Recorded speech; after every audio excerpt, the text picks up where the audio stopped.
Hey Warriors fans, I'm Scott Warris talking NACC Men's Soccer Conference Tournament with the head coach Joe Litke as the Warriors get ready as the 5 seed to travel to St. Norbert, the 4 seed Saturday at 4 o'clock. And Coach, we'll talk about the matchup with the Green Knights. You beat them in the regular season, but we'll get into that in just a couple of minutes. Big picture here. Season comes to a close. Is there a reset? Is there kind of a recalibration, recognizing the good and the bad? Whatever it was, it's done, and you kind of have a new life, fresh start. I think so. I think that's important to treat it kind of as a new season, but at the same time, we don't want to go away from our process. We kind of grappled with that last night in terms of our practice schedule. Normally, Thursday is always a day off for us. Should we practice today? Shouldn't we? And I made the decision that we're going to keep our normal schedule, so we are not going to practice today, just to try and keep that regular schedule that we have had. But at the same time, I think it's a good time for a mental reset, a mental refresh, especially us, the way we ended with a tough stretch. So I think for us in this moment, it's important for us to take a deep breath and to look at it and say, okay, this is a new opportunity for us. And now it's knockout soccer, we like to call it. You got to win to move on.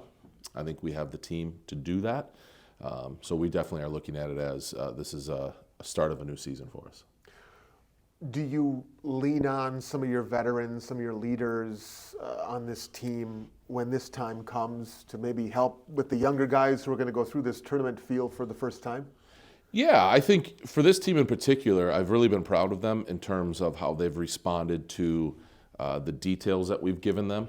And I think as you go into the postseason, we really are going to stress those details. And if your veteran players don't grasp the importance of keeping a mental edge, each moment being on edge in terms of, you lose, you're out, boys. So when it comes to marking in the box, right, that's a detail that we talk about all the time. So we expect our veteran players to embody that. So when we're going through that in pregame, for them to be dialed in, for them to talk to the younger teammates, say, hey, this is an important moment, boys, let's go.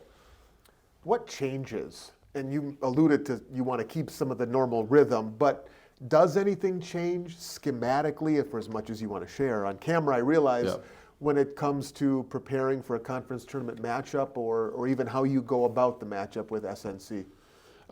Yes, I think it changes in terms of, in the game of soccer, a lot of times in the first 5 minutes, there's this feeling out period, first 5-10 minutes, and then you'll hear people say the match has settled in a little bit.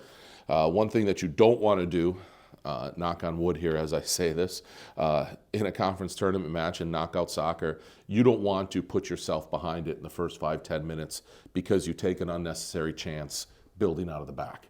So for us, for sure, we'll be more pragmatic in our approach, especially on the road, knowing that they're probably going to be out for a bit of revenge. So we're going to have to go into that with the thought process of, hey, this isn't game 2 of the season where we're like, hey, we're still figuring each other out. We're going to be pretty dialed in terms of this is specifically how we're going to approach these segments of the game. What do you know about your team now at the end of a regular season that you didn't know when it started? Well, that is an outstanding question. I think we've learned more about personnel. We've learned what players we can insert in certain roles. I think last night's match, disappointing obviously with the final result, but it was an opportunity for us to play some people and give people extended minutes. And I think even last night we learned things about a couple players. We're like, hey, this is a guy that probably if we need 15-20 minutes out of him or 10 minutes, this is a guy that really showed last night that he can answer the call. So I think we continue to learn personnel things. I think we've learned that we're probably a little bit more able to handle different defensive game plans. Going into the season, we kind of thought that, hey, we can really probably only play this specific way defensively. And I think the guys have shown that we can probably change a little bit what we try and do defensively.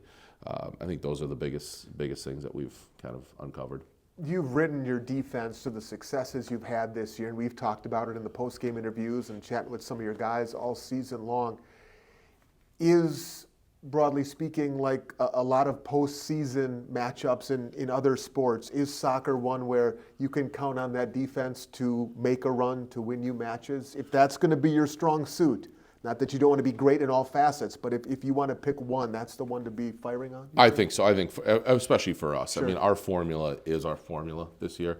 I think for us to try and reinvent ourselves and come out of, change our thought process and how we play and defend. I can't, to be honest with you, I'm not sure how we would even do that.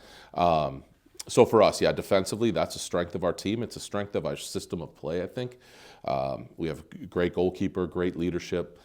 Jack Leffel's a phenomenal center back. Our back line has really been playing great. So for us, that's something that we have to rely on. We have to keep that identity for us to be successful. And yet, you need just enough offense. And I know it's been a struggle at times this year. So how do you and the staff strategize? And we'll get to the matchup here with Norby in a second. How do you find just enough offense with that defense to make a run? Yeah, I think, for me as a coach, when you approach the end of the season as a coach, I think you can sometimes, philosophically speaking, get into a mode where you're like, well, we can't get much better anymore. We kind of are who we are. You end up at the end of the season, practices become very routine-like, and you kind of fall into just, hey, we're going to get through this. We're going to stay sharp. We want to stay healthy. But for me, I've really been trying to push myself and tell the guys, can we get better? Can we still keep on getting better? So in tomorrow's practice, we want to get better. Right? So we're going to approach all these late season sessions as we need to get better. So to your question, to your point then, tomorrow we have to get better at scoring goals.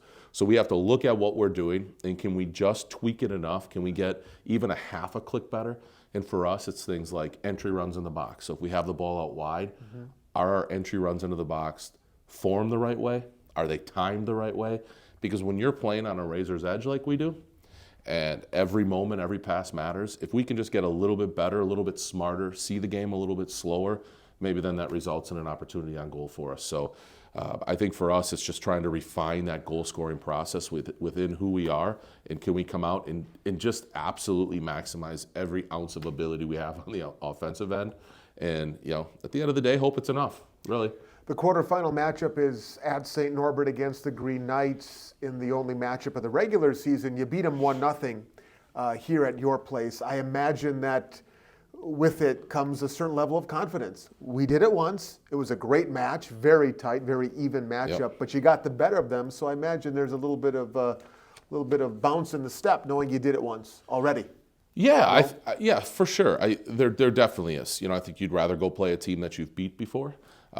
Because of what you just said.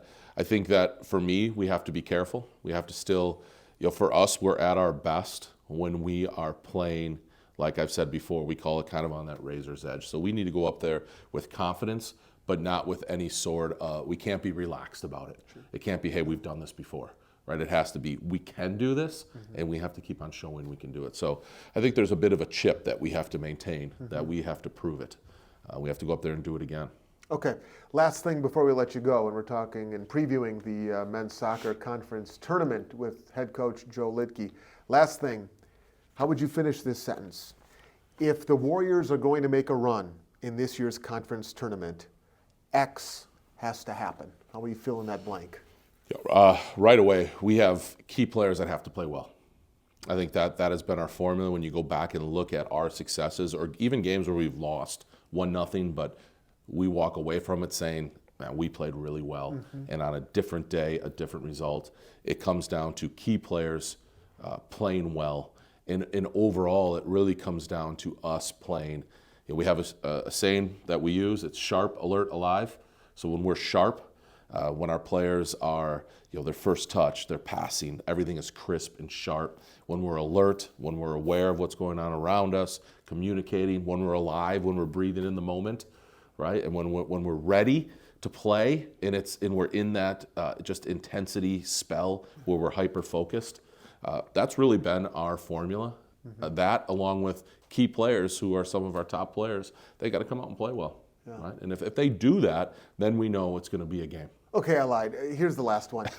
How do you keep your guys from not starting too high? I mean, you don't want, maybe you do, but there has to be some sort of even keel nature to the start of that match, right? Can you be too high riding too high? I think so. You don't want to flame out a Yeah. little bit, right? And I think for us too, I think you saw this really against Illinois Tech, right?